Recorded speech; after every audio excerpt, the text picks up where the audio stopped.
Semoga semuanya tetap sehat, kuat, dan tetap setia di dalam Tuhan. Mari adik-adik, kita mau memulai ibadah sekolah minggu kita pada saat ini. Kita mau sama-sama menaikkan pujian. Selamat pagi Bapa, selamat pagi Yesus, selamat pagi Roh Kudus. Semuanya boleh duduk yang manis, tangannya dilipat, matanya ditutup dan tundukkan kepala. Kita naikkan pujian ini sama-sama. Selamat pagi Bapa, selamat pagi Yesus, selamat pagi Roh Kudus. Terima kasih atas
Kita sebagai anak-anak Tuhan, kita mau tujukan kepada setiap orang-orang, setiap teman-teman kita, bahwa kita anak-anak Tuhan.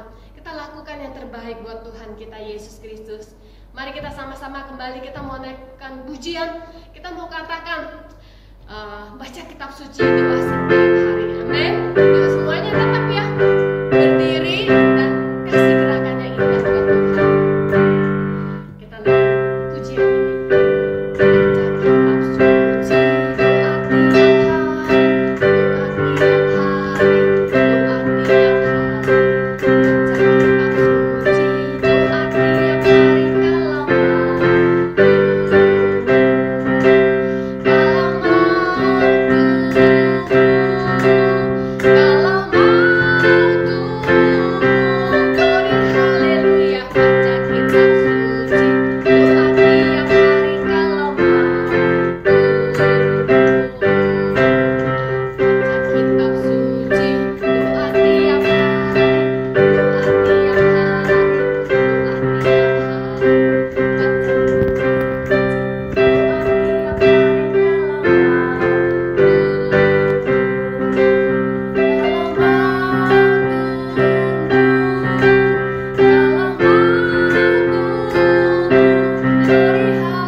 Berdoa, membaca kitab suci setiap hari.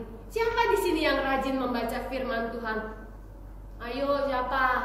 Ya, Cici berharap kita semua mau rajin baca kitab suci, kita doa setiap hari. Untuk apa? Untuk lebih dekat kepada Tuhan Yesus.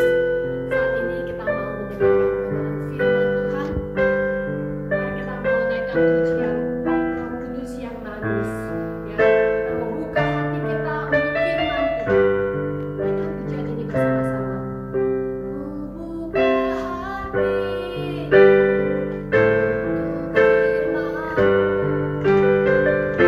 Ku ingin menjadi seperti Yesus.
dan boleh menjadi berkat bagi kehidupan kami, sehingga kami boleh menjadi anak-anak Tuhan, gereja-gereja Tuhan yang menjadi berkat. Terima kasih Tuhan Yesus, kami mau duduk diam untuk mendengarkan firman Tuhan.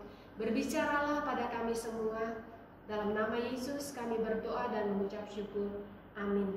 Nah adik-adik, kita akan mendengarkan firman Tuhan. Adik-adik boleh duduk yang tenang dan jangan kemana-mana dulu, konsentrasi kepada firman Tuhan.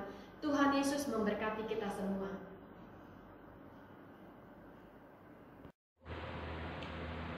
Halo semuanya. Wah, tadi pasti sudah bersukacita semua menyanyikan lagu pujian untuk Tuhan. Nah, sekarang saatnya kita mau dengarkan firman Tuhan.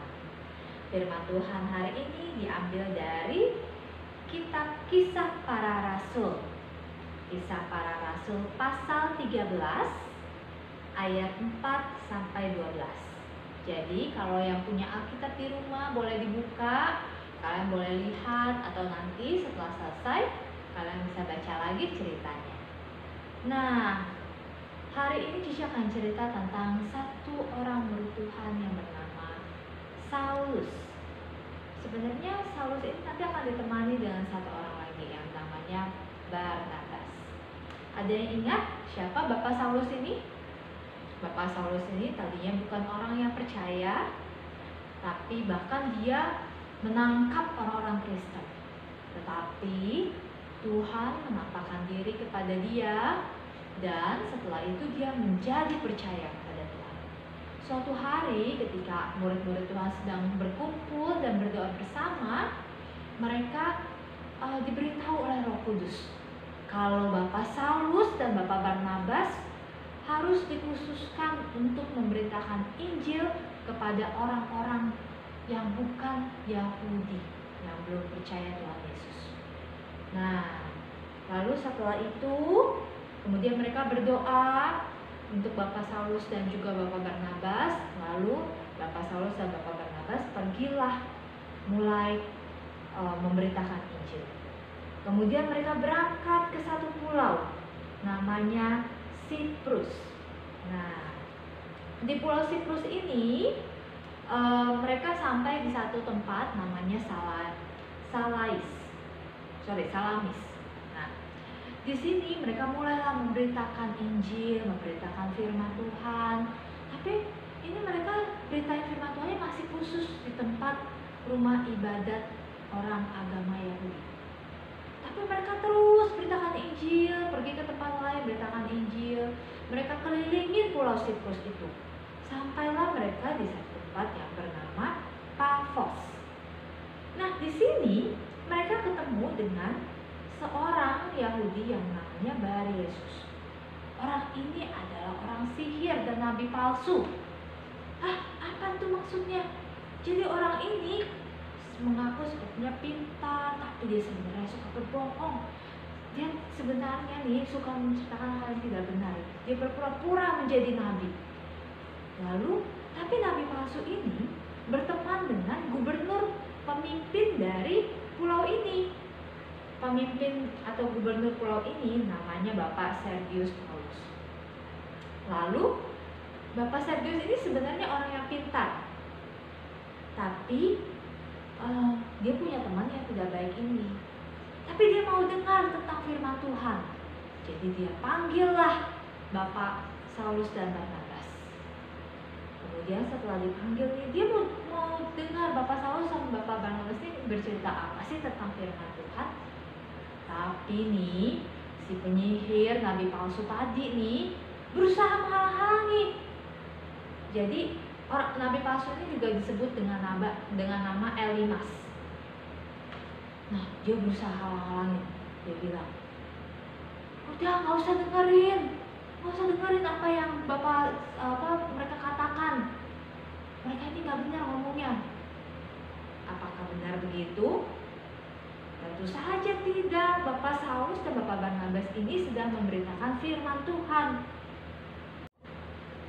Mungkin beberapa dari kalian agak bingung ya, Cici, kok ada banyak nama sih?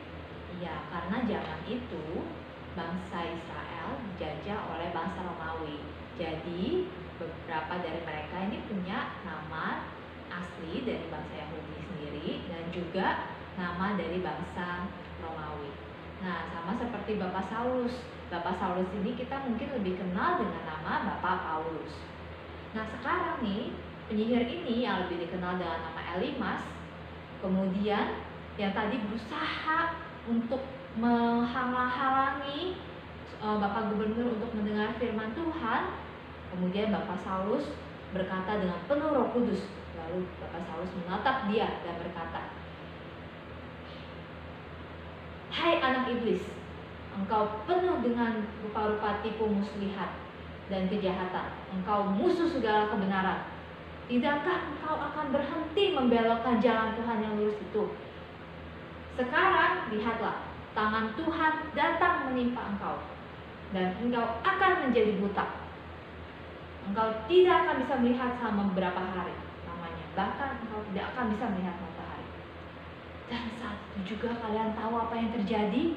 Tiba-tiba ada kabut meliputi penyihir ini. Lalu apa yang terjadi? Kemudian penyihir ini merasa semakin gelap, sampai akhirnya dia tidak bisa melihat apa-apa lagi. Bahkan dia harus meminta orang untuk menuntun dia. Nah, waktu Bapak Gubernur Sergius ini melihat apa yang terjadi, wah, dia langsung merasa takjub, dan saat itu juga dia kagum dan percaya kepada Tuhan. Nah, wah, serem juga ya akibat dari orang yang berusaha untuk membelokkan dan menghalang-halangi pemberitaan Injil. Kita sebagai anak Tuhan, apa yang harus kita lakukan ya?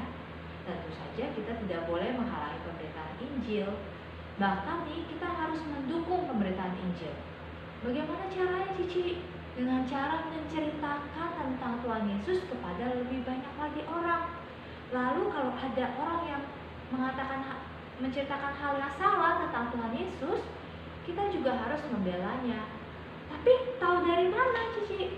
Tentu saja kita harus banyak baca Alkitab supaya kita tahu bagaimana membela kebenaran.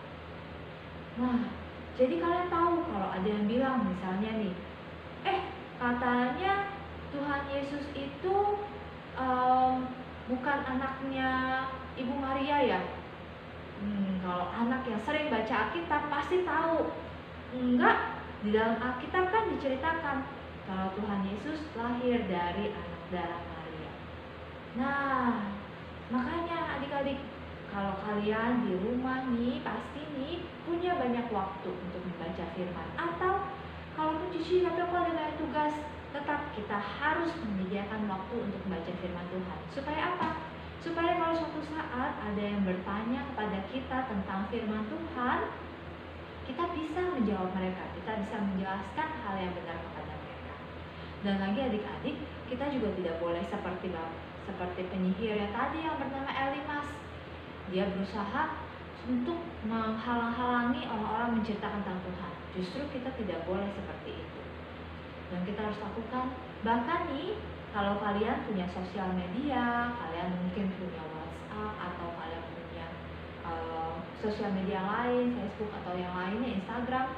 Nah, kalian juga bisa menceritakan tentang Tuhan Yesus lewat berbagi ayat di sosial media kalian atau lewat handphone, atau kalian mungkin bisa berkirim ayat ke teman-teman kalian yang lain supaya mereka bisa ingat tentang firman Tuhan juga. Ayat hafalan kita hari ini diambil dari Yohanes 17 ayat 17. Gampang ya, dari mana? Yohanes 17 ayat 17. Bunyinya seperti ini. Kuduskanlah mereka dalam kebenaran. Firman-Mu adalah kebenaran. Nah, kuduskan kita mau pakai kata ini ya, karena kita pakai gerakan seperti ini. Karena kudus ini artinya memisahkan dari yang lain. Jadi mereka ini siapa di sini? Mereka ini adalah anak-anak Tuhan, yaitu kita semua.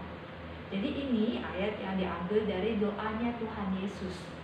Tuhan Yesus berdoa supaya semua anak-anak Tuhan dikuduskan dalam kebenaran. Artinya apa? Supaya anak Tuhan semuanya tahu kebenaran dan hidup dalam kebenaran. Lalu karena apa? Karena firman Tuhan adalah kebenaran. Kita ulang ya.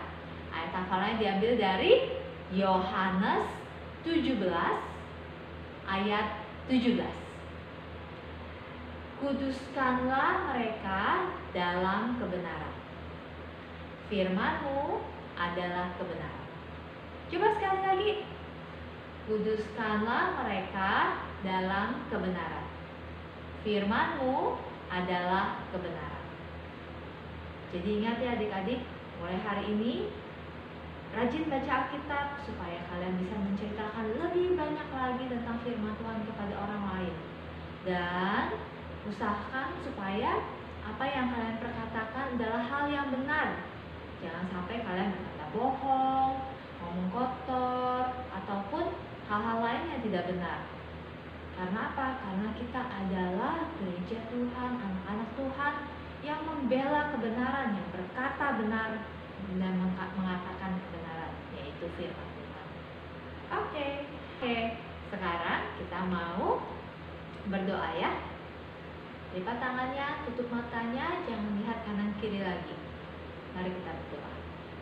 Tuhan Yesus, terima kasih hari ini kami sudah boleh diingatkan untuk membaca firman-Mu yang adalah kebenaran dan juga memperkatakan kebenaran. Tolong kami ya Tuhan, supaya kami boleh lebih lagi setia kepada-Mu Tuhan dalam keadaan yang mungkin saat ini tidak mudah, kami tidak bisa pergi ke gereja, tapi kami tetap mau berbagi kebenaran kepada orang-orang di sekitar kami. Tolong kami Tuhan, supaya kami bisa terus menceritakan tentang Tuhan Yesus kepada orang lain, sehingga lebih banyak lagi orang lain yang mendengar tentang firman Tuhan dan percaya kepada Tuhan Yesus. Terima kasih Tuhan, berkati kehidupan kami, sekolah kami, orang tua kami, dan juga segala hal yang akan kami lakukan selama seminggu ke depan, biar Tuhan yang buat kami berkati. Terima kasih Tuhan Yesus, di dalam nama Tuhan Yesus kami sudah berdoa dan mengucap syukur. Amin.